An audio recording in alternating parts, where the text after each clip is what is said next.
Turna dünyada sadece iki toplum arasında önemli bir sembole sahiptir. Bunlardan birisi eski Türk kültürü, diğeri ise Uzak Doğu Japon kültürü. Aynı zamanda turna yine tanrısallığın yeryüzü tecellileri içindeki timsalidir. Öncelikle de Allah'ın beşer suretinde tecellisi olan İmam Ali'yi, Hazreti Ali'yi temsil etmektedir. Eski Türk inancında turna, yaşamın kaynağı ve ilahi bir sembol halindeyken insanların dini inancını değiştirmesiyle birlikte turnayı da kültürlerine beraberinde entegre etmişlerdir.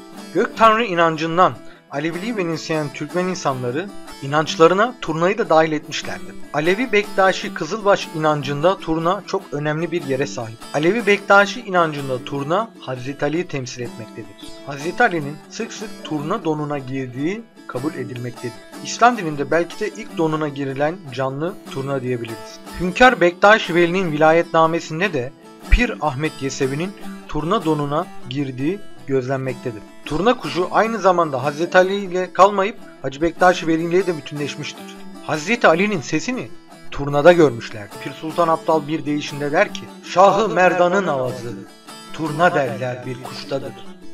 Nil deryasında asası, hırkası bir derviştedir. Diğer bir deyişinde ise, turnaya vermiş sesini, aşıklar tutsun yasını.